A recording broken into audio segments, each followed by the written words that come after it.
Welcome back, everybody, to the PHG, to the CHG podcast, CHG, to the PhD, PHG podcast, PhD. the PhD. Yeah, won't we wish?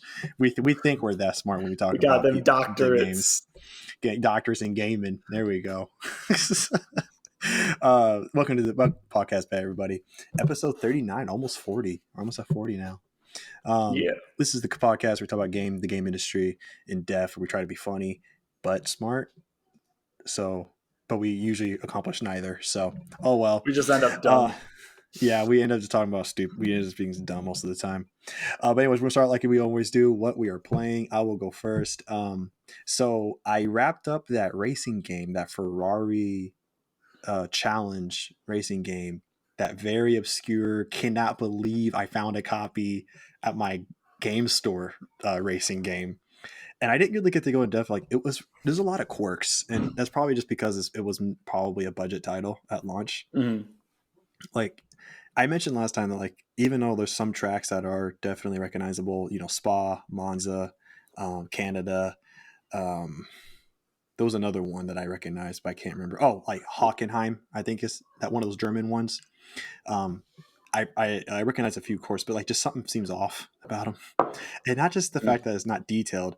It's not as detailed like F1 or something like that, but just like I feel like somehow the track layouts were a little bit different than they actually are. I don't know. I could just be freaking out, but something about them just seems a bit off. But like the game is it is pure racing, but like not exactly in a good way.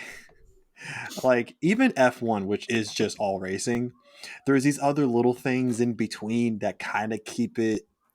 Now I realize even like adding little things to a racing game can break the monotony. Mm-hmm. So like you like an F1, like especially as the later ones, you can like there's like you do training, qualifying, and then the race, right? And there's like 3 rounds of qualifying. But sometimes in the training, if you beat a certain lap, you can actually get an upgrade to your car. So there's things like that, they're trying to break things up a little bit. And then in between races, if you do so many, then you can start like choosing contracts. And then like sometimes you'll get offers from other riders, so other manufacturers to drive with. You can create drama by like jumping to another team The light like RPG mid-season. elements. Is that what we're calling it? Yeah, light RPG but okay. Elements. That's what the industry calls it, RJ. I guess. This is the lightest of the light then. But like light in this RPG. game, it is so you have like there's different types of racing you do, but it all boils down to the same. So there's supposed to be an arcade mode, there's time trial, there's challenge, and there's trophy. And so arcade it's broken up into four difficulties, and you have to beat each one to unlock the next one. And each one of them have 4 races that you do. And I imagine you're supposed to get the highest score total, but the thing is, in arcade mode, the score total doesn't add up like a normal tournament. So I don't even know how. Whatever. Anyways, but that's how I imagine it being. And then you lock a difficulty, move on to the next. Trophy mode is you choose one particular car, and because there's like 22 of them, and then that one's like a total. There's 3 races, and you rate. You want to get the highest total out of the little mini tournament that you can. And challenge, that's like the bigger one. I guess you'd call that the career or whatever, because you only can have one car. There's only one starter car that you choose from it. But there's 3 different sets broken by a region. So there's a North America, Europe, and then UK actually, and then a Europe. And there's 7 races in that, and then you want to get the highest in the 7. Thing is, the races still just boil down to the same thing. So it's just racing. You just race. That's it. Regardless of how many tracks in the little tournament or whether it gets scored or not, all you do is race. There's no qualifying. There's no nothing. It's just the race. You just start out in the race. And what's also really weird that I've never seen this is supposed to be like more official. Like this is not street racing, right? Where you just start out the gate. Maybe you're already racing and stuff. Every race begins as a hot lap. Are you familiar with hot laps? Yeah. Yeah, we don't start. Yeah, for those who don't know, so a hot lap start is oh gosh, it's not called hot lap. Flying lap, I think it's called flying lap. For those who don't know what that is, it's definitely an F1 thing where instead of starting at the grid, a starting line like everyone else, like normal, you start some little ways backwards, back behind before you start the new lap, and you're already going, so you already have like a really good speed when you start the lap. Every race starts like this for like I don't know why. Every race begins like this, and I've never seen a racing like an official style racing game do this before. Mm. Whether you're first, last, somewhere in the middle, everyone starts like that. Everybody. And it's really dumb because when you're in first, you're in the, you're front of the pack. You start off, you're already well past the starting line. You're like right next to the first turn, and you almost have no time to brake. So it just throws you out, and then you'll just fly. You'll just fly past the first corner, and you're like, I had no time to react to It this. doesn't break you at all beforehand? No, you don't. No, it doesn't auto brake you. No, it just throws you out, and then you have to brake fast enough to slow down fast enough, which is Gotta not a have problem with this. those racer reactions, bro. You need those razor reflexes, razor like so. It's really weird. I don't like that. I didn't like that, but yeah, beyond that monotony and everything. Oh, by the way, so instead of laps, it's like reverse F1, whereas F1 it is laps, but you are timed each one of them. You can kind of figure out how long an average, like, so like if you're doing a full race, it'd take about an hour to do all whatever 40 to 50 laps or whatever. Mm. And this is every race is 10 minutes. It's just 10 minutes. You have a 10-minute limit and you just go. But the thing that sucks is that I think they did this shit on purpose. The way, even if there's no milliseconds it's just seconds. So even if you're at zero and you think you crossed the line before you think you didn't cross the line before time ran out, to minimize how much time you have to race. I actually thought I had it, but then I was like, it wasn't, the milliseconds weren't up yet. So I crossed the line, and then I had to do another final lap. Whereas I could have waited. If I had known, I could have waited, had the final lap go, and then finish right then and there. It's like the way the time works out is just you have to do like basically an extra lap. So you have to Because complete the lap you're on when time expires. When time runs out, and you're like mid lap or somewhere in the lap, you have to cross the line, and then you have to do another final lap. So it's not like the race is over when the time runs out. It's when the time runs out, then you do another lap on top of that. I mean, it just adds on. I guess it could get suspenseful if like, both cars are on that final lap, and then the time expires. So it's like, at that point it's sudden death. I guess, but it just adds on an extra lap that you don't need or want.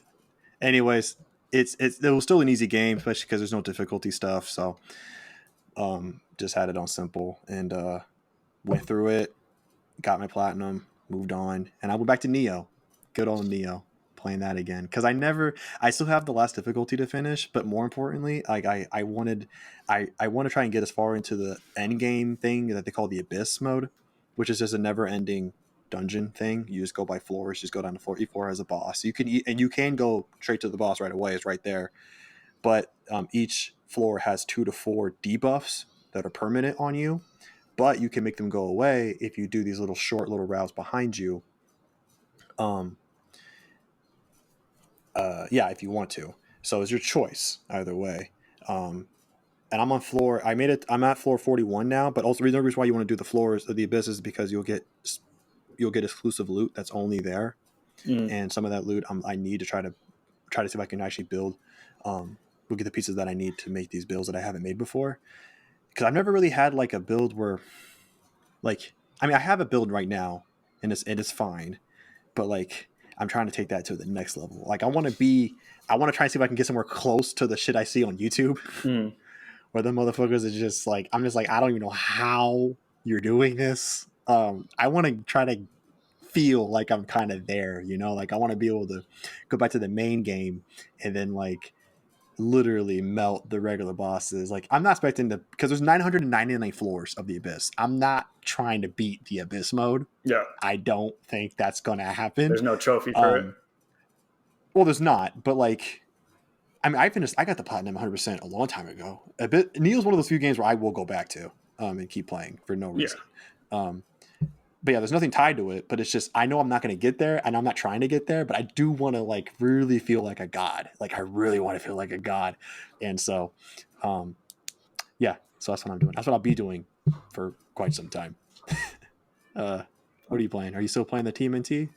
A little bit. I'm also playing a little bit of Tiny Tina's Adventureland You're or back to that? Okay. Wonderland or whatever, Yeah. with a little bit of MLB sprinkled in. So not doing a whole lot. Just kind of bored. There hasn't been anything new. I don't have money to go buy anything. So like I really would like to play like um, uh, the zombie game that I can't remember, Dying Light 2. Like I'd really want to play Is it not Dying. on Game Pass? No, it's not yet at least. Yeah. What? So Oh man, that's a so bummer. yeah, Dying. It's like I'd love to play it, but I just don't have any money. Any money that I do get, I'm just spending on my new hobby of baseball cards. So uh, New or renewed? renewed. I mean, it's been a long time, and Because I imagine you probably did before. yeah, and it's more like when I was a kid, I would just buy packs, and I didn't know what I was looking for. But now, like, I know what I'm looking for, and like, if you come across some, you can like some of them are worth hundreds of dollars just out of the pack. Um, so that's what I'm spending my money on. Other than that, just if a game comes across, and awesome. I'm waiting for pretty much November, because November is when October. I think October is when Persona 5's gonna come to Game Pass.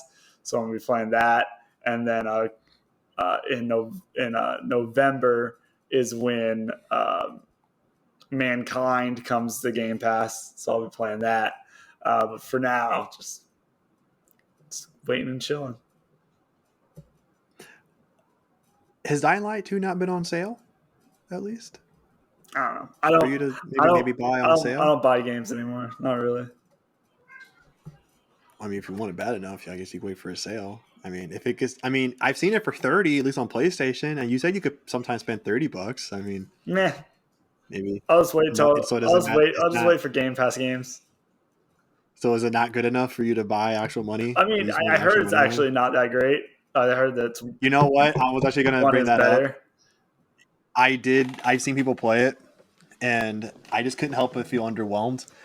And now I'm just starting to get worried. Like nothing impresses me Well, anymore? I'm kind of getting scared. Like I'm getting to that point now. so like the problems I heard with it is that like in Dying Light 1, in the first one, Mhm.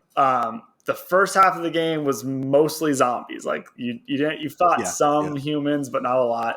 And Uh-huh. in the Uh-huh. second half, it was a lot more people, which People. was Yeah. Okay. not the fun part. And it seems like in Dying Light 2 that it's mostly people.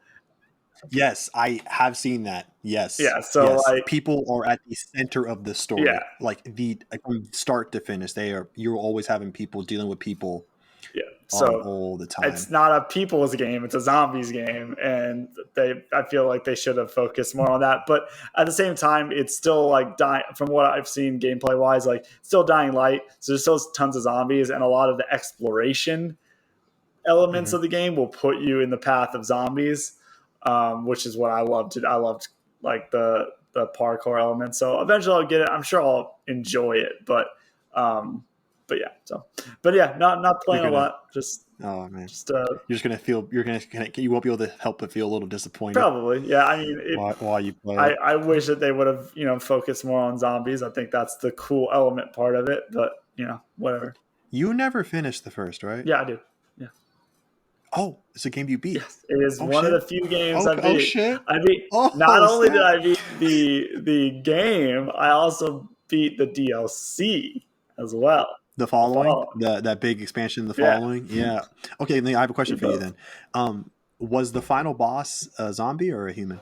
Oh God. Okay, so they blend for me, so I'm not. I think. Oh, Oh Jesus. Jesus, help! I think in both We need your cases, guidance. I think so. No, so in the first, in the original game, I think it's a person. In the Okay. following, it's a cognizant zombie. Ooh.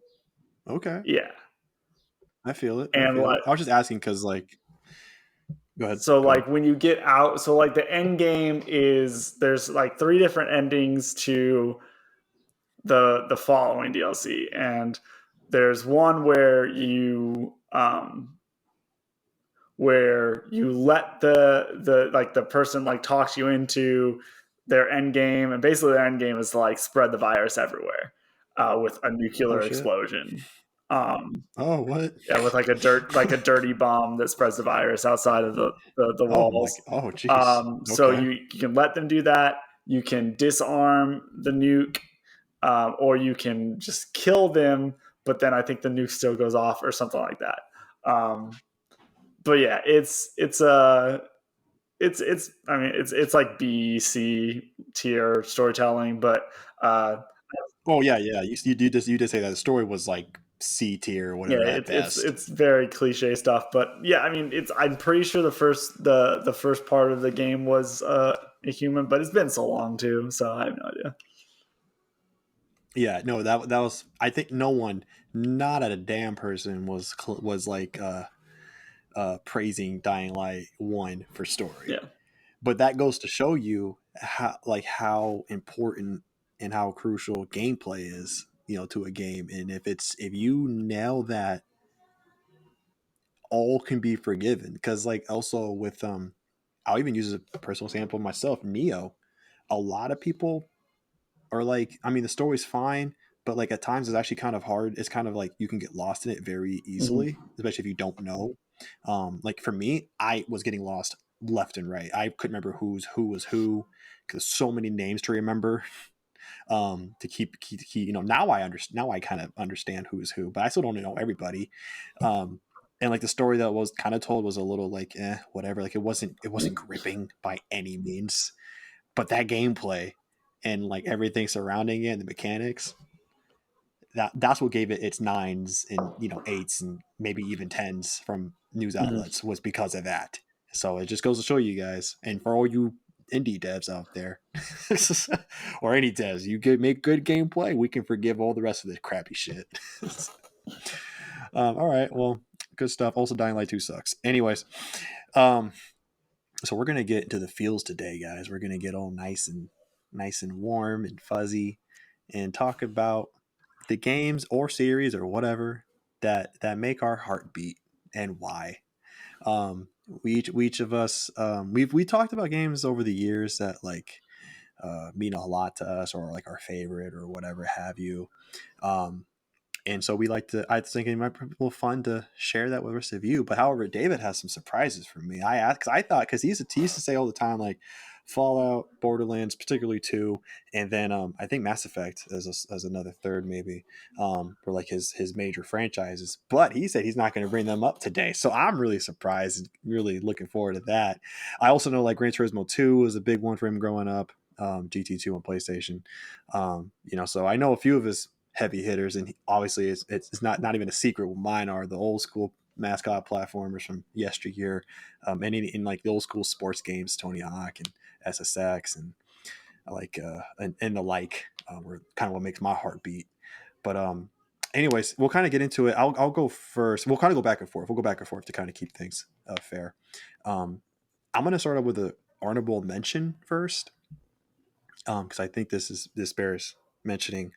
So I kind of touched on it before in past podcasts, but so WWE SmackDown versus Raw 2006.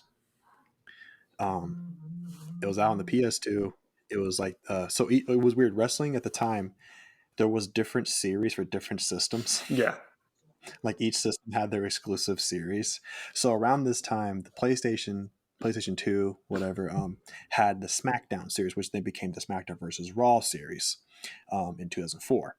And that's, I think I looked at that as kind of like their flagship, because that just generally was the best quality for a long time for as far as wrestling games went. But then on Xbox, they had the Raw series, just WWF Raw. It was just called Raw, like that's it. And there was yeah, just Raw. It was based off the show, because the Monday Night Show is called Monday Night Raw, and so there was two of those. And then on GameCube, you had Day of Reckoning, which that's actually looked on with some fondness. by the people who played it. It actually was a pretty solid game. I never got to play it. I didn't have a GameCube. My buddy did. I played a little bit, but not enough to really get a good grasp for it. But those ones were heralded pretty good by people who played it. But SmackDown's still like the flagship. But anyways, the main point bringing why this particular one of 2006 is because it was the first one with the GM mode included. And at first, I ignored it. I thought it was fucking stupid. I was like, what the fuck is this? I don't know. Like, I just want to beat people up. I don't want to balance checkbooks, like, and figure out who's doing what. But as I got a couple years older, like on 14, 15, I was like, okay, let's actually go into this with a clear mind, open mind here. Let's actually get into this. And then his love of money management was unlocked. It was born. It was born from there on. I started really getting. I got deep into that, real deep.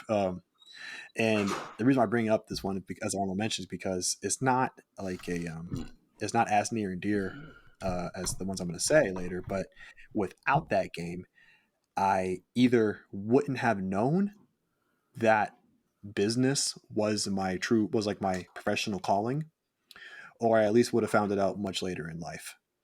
Because I discovered that I had a knack for business when I played it when I was about 15 or so, and that's when I knew that that's what I wanted to pursue, my professional career. So that's what I dedicated like most of my extracurriculars for in high school. That's what I knew right away I was going to major in business when I went to college, and that's the degree I got, and I don't regret a damn thing. And I kind of owe that game to like letting me see that at such an early age. So that's why it's an honorable mention for me. Do you have any honorable mentions? I mean, I guess I right can honorable mention the ones that you thought I was going to talk about. So, I mean, yeah. So Borderlands 2, Fallout 3, Fallout New Vegas. And there's this plug for the fifth week in make a the row. remake.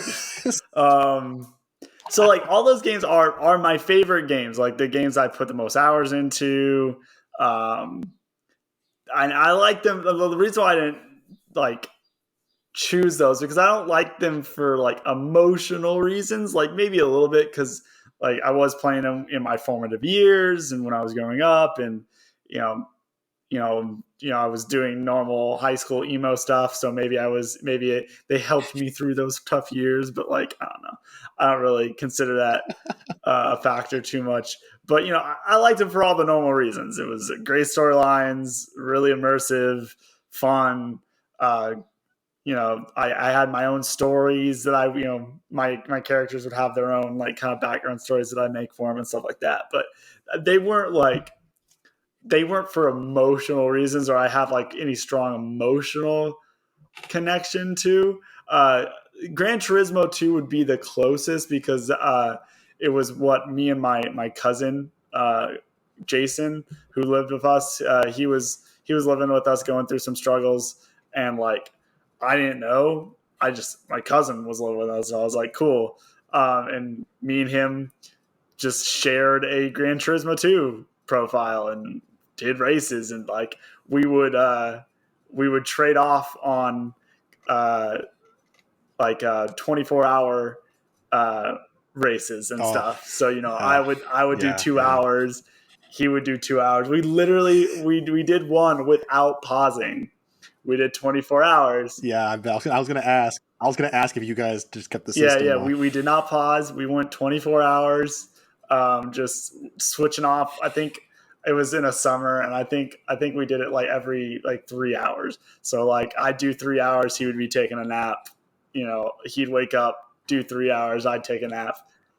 Cover the shift. Here's the shift, bro. You gotta take shifts. And so I mean, by that time, like all I remember is I think like by the end of it, we were so far ahead that I think like the last few hours we just let it run because we were just so far ahead.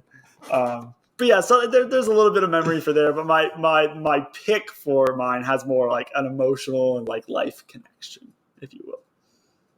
Oh, okay, cool. Well then, I didn't know about your cousin thing. That was the first time I'm hearing that. So now I better understand why GT2 has such a good memory for you.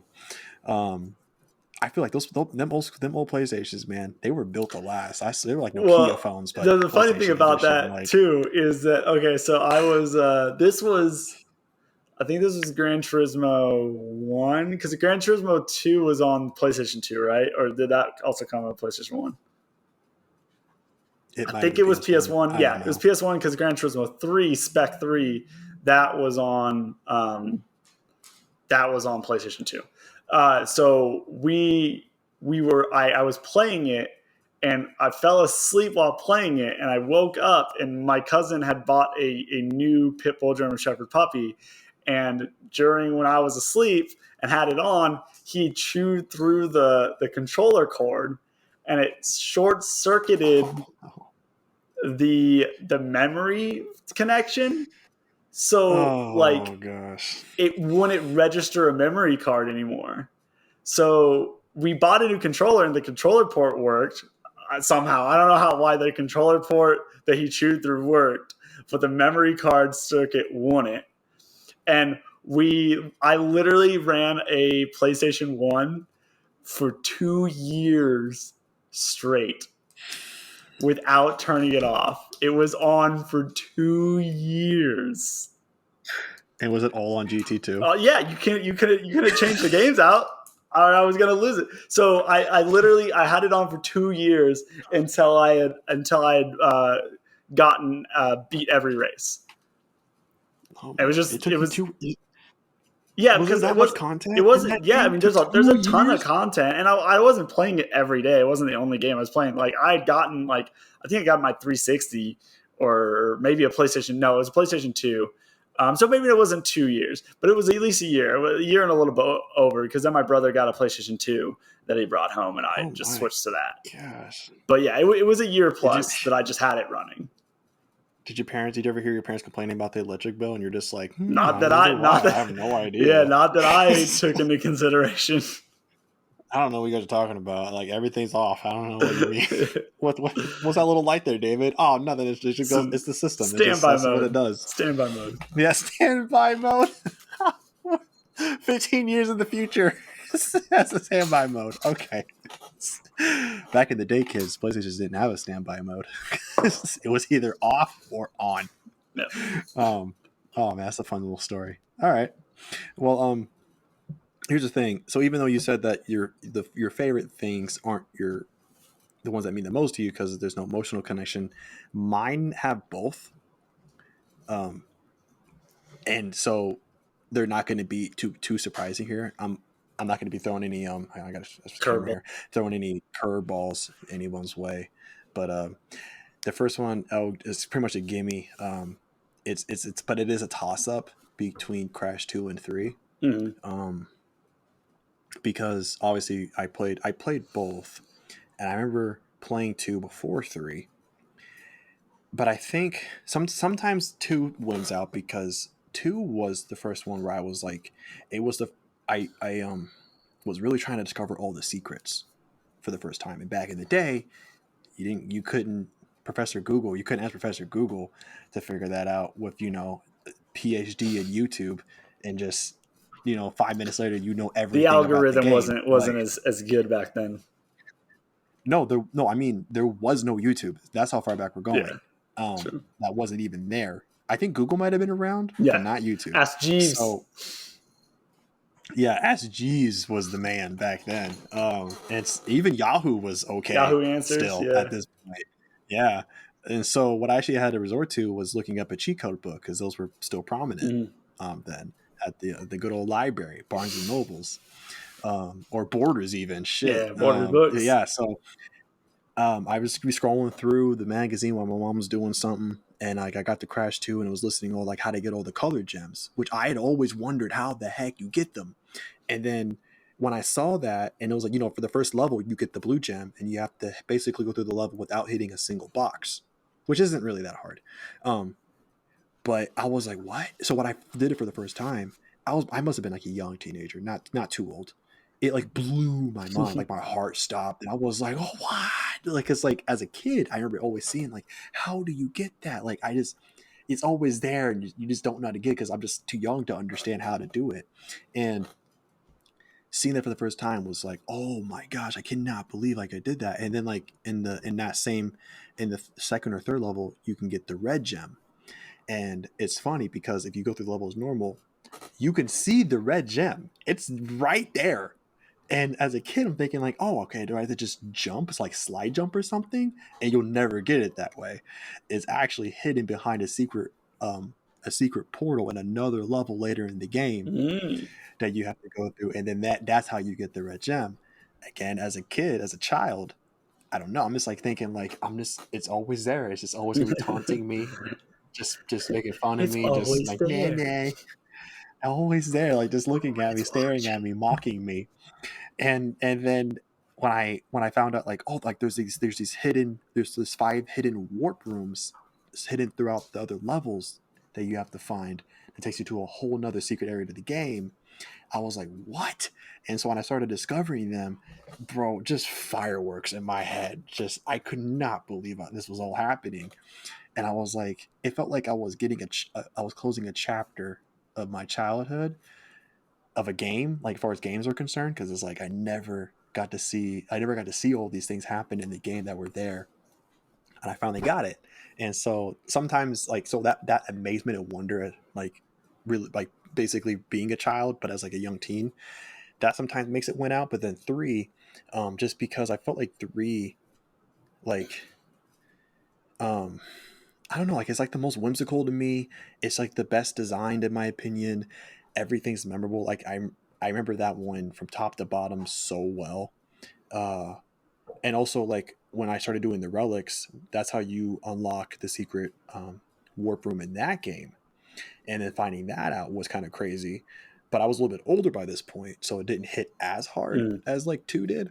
Um but still like just I just felt like the story was more memorable, the characters were more likable. They actually did better to give them actual personalities, more so than the other 2 games did.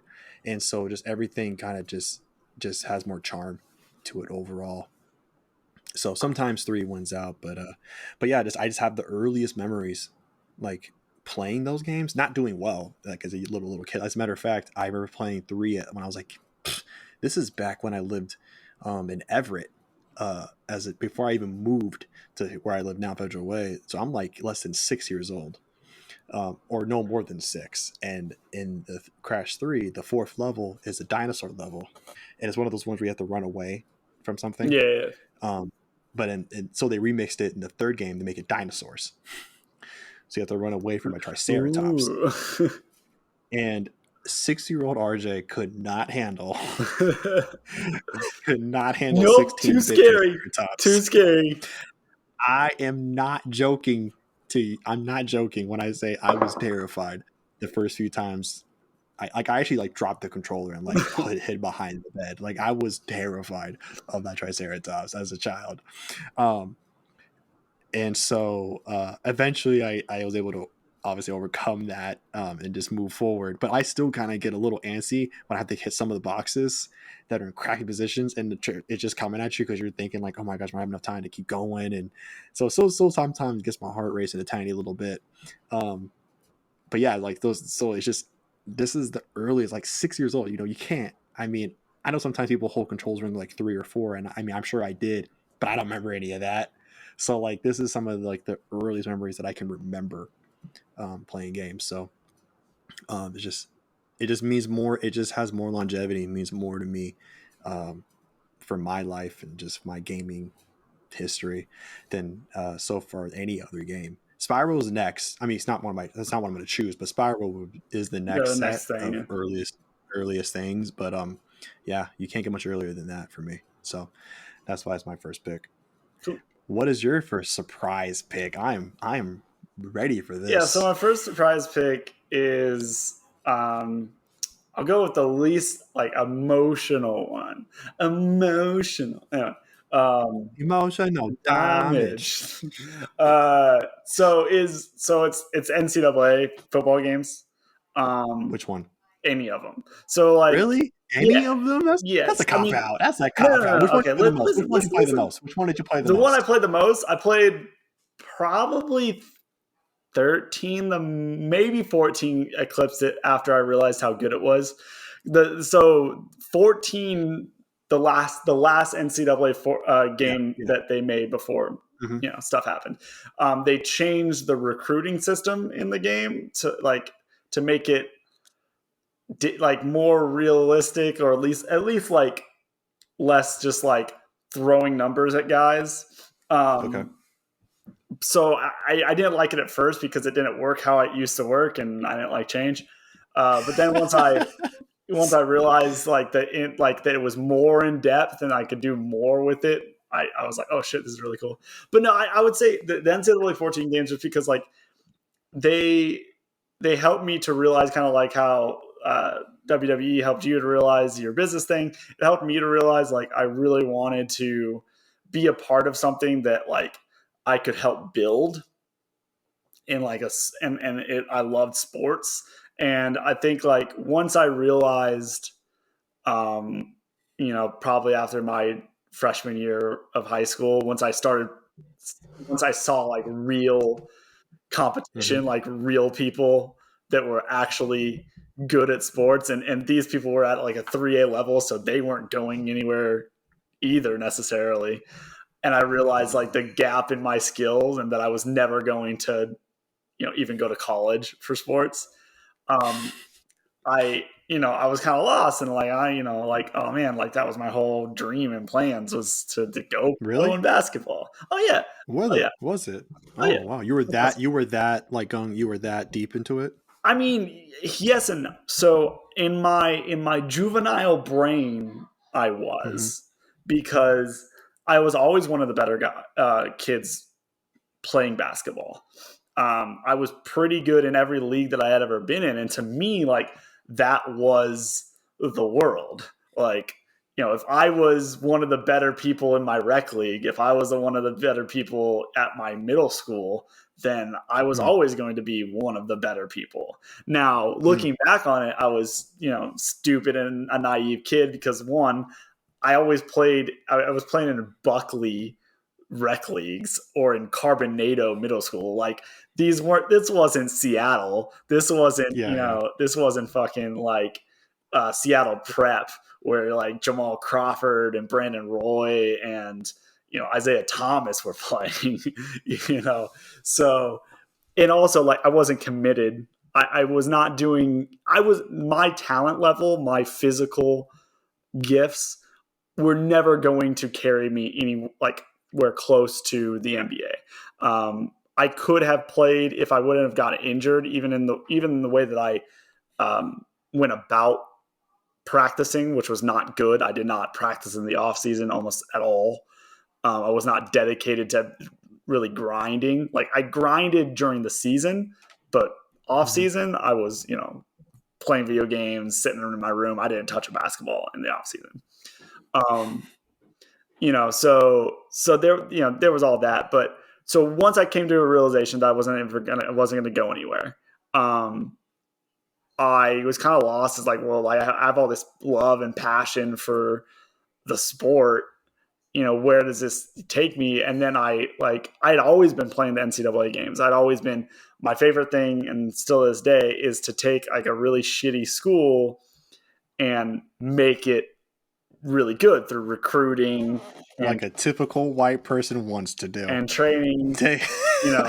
So I realized that I really liked it, and I realized like, okay, like obviously real life isn't like this, but if I can take the knowledge that I do have, I can apply it to kids with more talent than me,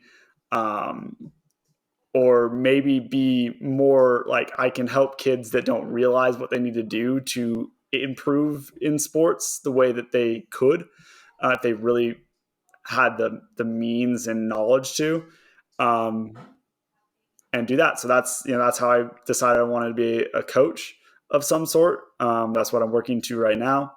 But yeah.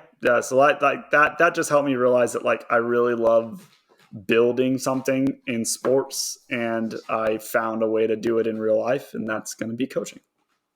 And I'll have you guys know, because I know this, he took that philosophy with everything that he does in his life, even work. Yeah. He even took it to work. He looked at all of us as basically his players, and he loved to call us. He loves calling his team like his guys. He loves calling them My his guys. guys. Yeah. He's like, oh, me like my guys, I'm like, well, my guys this, and I try to help my guys that. Like, I'll just it's and I knew that too going. I was like, he thinks this is the basketball team. He literally thinks this is a Hey, it fucking worked. It basketball worked. team. Okay. I took And I took our store that was not a very good performing store when I took over. And by the time I was out of there, it was one of the better performing stores in the district. So it works. okay, But anyway, what's your other one? What's your first pick? all Your right. numero uno. Sorry. So the first one, it's another toss up because it sucks when the things that I like have multiple things in them. Like that's why I was wondering, like really, like all of NCAA, all of them. Yeah, because it And was by the just way, we talking football or basketball? football. The basketball games That's what I was weren't great. thinking. Okay, so it's funny how like because your main thing is basketball, but it's the football games that gave you the Yeah, you know. inspiration. Yeah. Anyways, hey, well that's a good one, man. I really like that one. Um, the So it's Ratchet and Clank. I mean, absolutely. The only reason why Crash doesn't, well, Crash is always my favorite, but like Ratchet is like I would still probably say it is my number one, but only because it's more Story. consistent. No, more consistent. I was gonna say, gotcha. Because when Crash, well, okay, Crash 3 and the CTR, because that was still made by Naughty Dog. CTR was the last one made by Naughty Dog. Crash Bash actually was not. I just found this out recently. Crash Bash, that little Mario Party Yeah. clone, was not made by Naughty Dog, and I can kind of see it because it doesn't. It. I mean, yeah, it looks like Crash, but but also doesn't look like Crash. Like the graphics are like it's really weird. I mean, yes, it's 16-bit. I get it, but like it actually looks worse than like the previous Crash games and CTR. Mm. So so yeah, I don't know because like and actually, Crash actually used to be owned by Sony. Never owned the Crash IP, Yeah. which is funny. Uh, Universal Studios of all people I think I used remember to that. own it I first. actually Yeah, think I remember that. I don't know how Universal ended up in the gaming industry, but Yeah. Money. Universal owned it. They also owned Spyro, by the way. I'm pretty sure they owned Spyro too, um, for a time. And then I don't know when they sold it to Activision, but it must have been. It was obviously sometime after 2000. And ever since Activision took over, they had one game called the Wrath of Cortex, which is the only one that's the closest similar to the original trilogy because it follows the same formula: finding crystals, finding gems. There's the time trial relics at the end. There's even like the hidden warp room, just like 3. It's basically a PS2 clone of 3, but just not as good. Mm. Um, and I played that because I was like, okay, this is Crash 3, but on PS2, which hey, I'm fine. That's what I want. When I talk about when I want more Crash, I want that type of Crash, right? But then after that, it went off the rails. Maybe you've seen some of the games like the Mind Over Mutant Yeah. games, and like the Twin Sanity, which for some people, I guess a lot of people in the Crash fan base, Twin Sanity is a favorite amongst theirs. I never played it because No. I'm an old man Crash gamer. I just want the original style Crash. Like that's all I want. Back in my day. I don't want any of these fancy tricks and all this shenanigans. I just want back in my day we were just looking for crystals. um, so like that's all I ever wanted. So when they deviated from that, I was like, I'm no longer interested. So from Crash of Vortex, I also played the racing one. They had a second racing one called Nitro Kart, which I also played on PS2, which is also not as good as CTR, the original one. But anyways, after that one, the racing one, and I played tag team racing, which I personally like, which a lot of people apparently don't, but I liked it a lot. But as far as the original like style, like not non-racing ones, Wrath of Cortex was the last one, and I think that was like in 2002, 2003, and I didn't play another Crash game until the remakes. I mean, I would go back and play the old ones Yeah. sometimes, yes, but like anything past, I didn't play a single new Crash game after that. So there was like when they were like Crash is back after 15 whatever years, like that was true for me too. Like I hadn't played one for like 15 years because I didn't play any of the ones in between. So, but Ratchet, I have played every single one of them. Every even the ones that are not good. Um, I played every one of because even when they try to do stupid shit, it was still Ratchet, like gameplay Hmm. at the core. Like even the ones that aren't as great. So All for One is definitely a low point for the series. And then Full Frontal Assault kept that low point going. And Full Frontal Assault was like they were trying to add tower base mechanics in Yeah, I remember normal it. style gameplay. But I forgive it because it was a budget title at only $30. So at least there's that. And 0 for 1 I think wasn't even full priced. I think 0 for I 1 don't I think think so. was like 50 or $40 too. So Yeah. after they had wrapped up, It was like a weird, like almost tie-in movie tie-in no, game too. there was well to no movie that was out yet. I'm not talking about the Yeah. PS5 PS4 redo remake thing. I don't even know. Oh, okay. No one knows what to call that one. But no, so on the PS3 there was like 4 or 5 games like natively on the PS3. I know they brought the trilogy to PS3, but I'm not counting those. I'm just counting native PS3 titles. There was 5, I think, or 5 or 6. No, I think it might be 6. Shit. So Tools of Destruction, Quest for Booty, Crack in Time, All for One, Full Frontal Assault, and then Into the Nexus. That's 6 titles, dog, for just the PS3 alone, and half of those didn't need to happen. You could, and that's the thing that's the problem because after Cracking Time, which we thought wrapped up the future trilogy, because they all had like that future subtitle in all of them. We thought they were done, and you could tell in Sonic also was done because 0 for 1 has nothing to do with anything, and the Full Frontal Assault also has nothing to do with anything. I mean, yes, they did bring back a deep cut character from 2, from the original second game, but like it doesn't have any implication to anything. Into the Nexus actually then did fall into the future trilogy. It actually acted as an epilogue to that. So it's kind of considered like almost like a fourth game of sorts.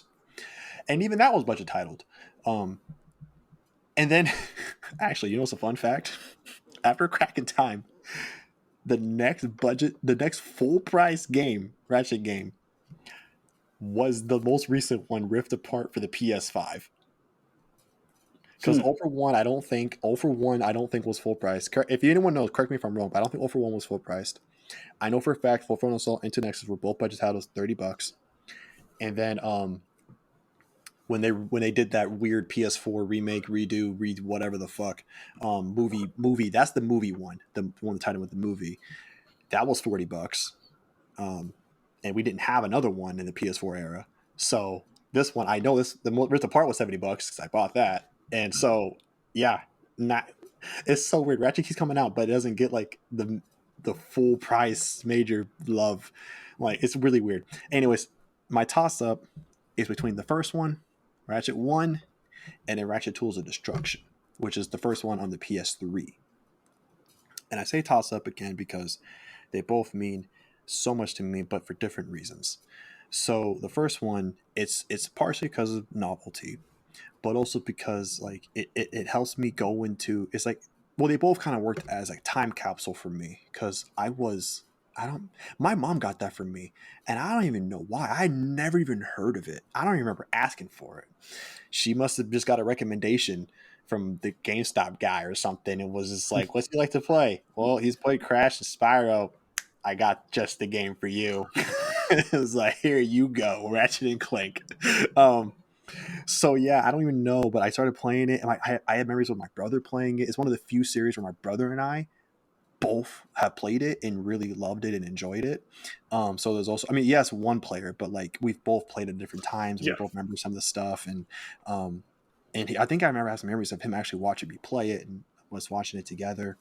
Um, in the first game particularly, I know for some of the cutscenes, I know the dialogue word for word, and I'll even like say it along with it as is going on, because that's just how many times I have played it.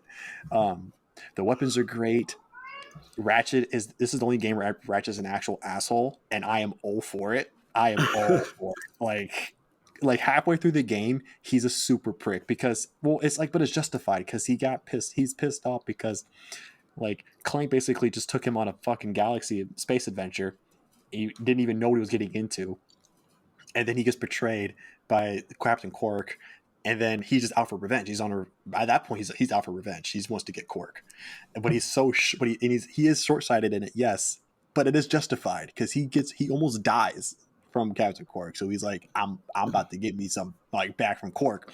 So it all makes sense, but it's only one reason like an asshole. And his interactions with Clank are some of the best in the whole series. It is the best because Clank is still trying to be nice and shit, and Ratchet's just like just dissing him left and right, and it's the best. Um, so yeah, it kind of just takes me back to just a really happy place. Not that like my life sucked or anything. It just brings nothing but happiness to me when I play it, when I think of it, when I look back on it. But the same thing can be said for Tools of Destruction. But I was a little bit older, so I can understand things a bit better at that point. I remember watching the E3 trailer on Comcast. Actually, they put it on Comcast way back in the day for some reason. I remember watching it, and I remember like they did was just a nice slow ass just shot of like a metropolis area. That's all it was because the game was going to be out for another year, but they had that ready for 2006, and I just like was just like because it was for the PS3, and that jump we talked about before, the jump from the Yeah. PS2 era systems to the PS3 360 era systems is stupid, Yeah. stupid. Because we went from standard definition to high definition, and Yeah. and you went from like just the polygon count was through the roof. You can do HDMI. Like, it's just stupid, right? So like when I saw that, like just you don't even know what to do. Like I don't even know what to do at that point. And when I finally got it, I got it as a gift, I believe, because I couldn't buy it at the time. I got it as a gift for Christmas, around Christmas time or my birthday, and just my jaw was just open for a lot of the game. Just looking at the cutscenes, seeing like the individual fur on Ratchet, seeing how fucking shiny Clank was, and then the humor was just as good. Some of the scenes in that game I still replay. I still replay on YouTube to this day because it just still makes me crack up. And yeah, like just finally seeing everybody as like what I imagined the artists at the time were actually envisioning everybody Hmm. to look like, to actually get like a better representation of what that would look like then. Like it just blew my mind. And so it's another game. I still own it to this. I have my original copy. I never traded it in. Um, and so it's beautiful to look at. The case itself, the disc, the inside artwork of the case is beautiful. Just the whole game is amazing. The story is actually kind of emotional. I'll be honest with you. Where previously Ratchet has never really been, tugging at your heartstrings, but this one actually starts to actually do it because actually now we actually get a serious, in-depth look and background into Ratchet's history, which is what it was all about. And so to actually be invested in that and to see that, just I can't put it to words. Like it's just because I could better understand everything. That's the key. I could better understand everything at this point. I knew games better. I knew like graphics better. I knew mechanics better. I knew everything better. So to actually finally get a chance to play this, so like I was like around 15 or so, 14, 15. I actually could better comprehend it, and it's still just speechless. So that's why they're both a cop up, but that is my second one, and I guess that's my number one. Close us out, David. What's your second surprise? So my number one is the original base version of Minecraft on the 360 Before all the updates, before before all all the was updates. it first on 360 or was it on PC? Oh, it's definitely on PC first. So, Okay. like, kind of the background story is I'm working at GameStop. I'm a GA, SGA maybe by Back that time. I'm in not sure. '09, son. Back in Yeah, '09. way back when. And Way and back. so me, it's so there's five of us. The assistant manager, the manager, assistant manager, and what we called at the time third key, like the head uh, day shift manager, if you will. They all had PCs. They all played They all Crisis. played it. Crisis. They would they would they'd talk about it. They had a server together, like, and they'd always be like, "Oh, David, Ryan, you want to be, join our Minecraft server?" And we're just like, "Yeah, we don't have a fucking PC. Like, we're not PC gamers. Like, we don't have that shit." And so, like, me and Ryan, who later would become my best friend and my best man at my wedding, like, we heard this shit all the time, and we were curious, like, and then all of a sudden, it was announced like, hey, it's coming to the Xbox, and we're like, oh shit! So we got really excited, but we still wanted to play it with people. So like Ryan was like we had not interacted much outside of work, like almost at all before this, and he was like, hey, you want to come over when it launches and play Minecraft? And I was like, fuck yeah. And I think for like we worked like 2 shifts together before the game came out, and we like were already like planning, what we were going to build and like how we were going to do it. And we were researching like, how do you make this shit, how do you make that shit. And we started playing it, and I think I was only supposed to be at his house for like 2 hours. And I ended up spending the night. We were up until like 4 a.m. Like, I got there at like 6 o'clock probably after work one day. Uh-huh. And then I was there until we were playing until 4 a.m. I slept on his apartment. It was a 1-bedroom apartment, Mm-hmm. cramped ass apartment. And he got graphing paper. He went to the store and we got graphing paper. Yeah, we graphed it out like fucking like our plan. And it was crazy because in the original base version, it was survival only. Was it? It was survival only. There was no There's no venture option. mode? There's no venture mode? There was no options at all. Like, it Oh. was load in game. Go. There you go. So we didn't have a choice. It was mining, building. You couldn't even put it on safe mode. What's There safe was no mode? safe mode. What Safe mode is mode? where like night doesn't happen, so creepers don't come out and no monsters spawn.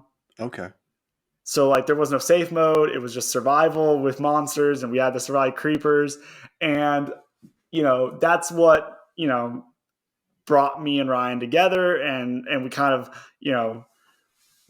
through playing that we kind of connected that we were like these weird, like we both love sports, and we found that out. Like we knew that beforehand, but we both are sporty guys who like sports, but then we're like really super nerds in a way that we kind of like always hid from everybody else, because when you're a jock or jock like in high school, you don't really show that you're super nerdy about video games and Star Wars and back then, what else? You couldn't do that back then. Exactly. The two things in mix. So like all of a sudden we're like, oh my god, like you like this shit? Like, yeah, I love this shit.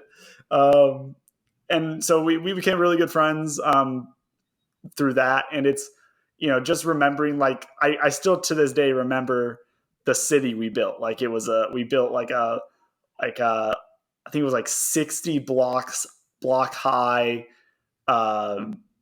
stone wall, like fortress with a lava moat, and like an 80 or 90 block high light tower.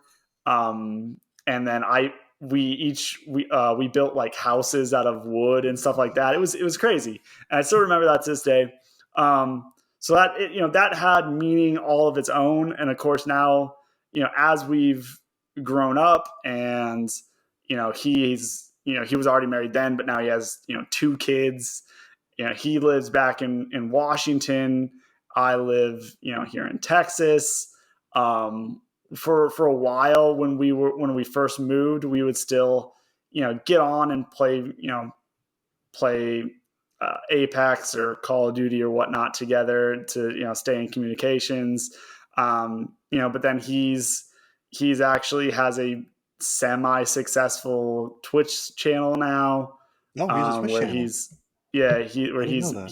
he is making enough money to at least support like updates to his setup and shit. Like Oh, he bought a new PC, a new setup, all supported through his Twitch viewers and stuff like that. okay, He okay. hasn't got any like sponsorships or anything like that, but his own Twitch community through their donations and stuff. And and I'm super pumped for him. It's a dream that he's had for a long time to be able to do that, even semi, supported is crazy. But it also has led to us like I haven't really like talked to him in like 8 months more than that. Jeez, don't sad up the podcast now. Damn. Yeah. So it gets a little sad, but like and it's just we're different parts in our lives. I'm eventually going to be adopting here in the next 2 to 3 years, and then I'm sure I'll have even less time. So it's just that thinking about that, and I still have pictures on my Facebook of like the original stuff we built. And just thinking back to that, thinking of those simpler times, and like, you know, that kind of friendship building. Yeah. Yeah. That is what is emotionally connecting for me Oh for video man, games. how touching! How touching! Yeah. Put a little tear to my eye. I will say, it's just a side Minecraft little short thing. Back in 2011, my then girlfriend randomly brought up Minecraft to me, and she asked about like, do I play it? And even when I found out what it was and I saw it, I knew immediately that wasn't for me, and so I have never played it. Never even had the inkling of playing because I have the farthest mind away from creativity like that, like building and shit, like you could even ask for.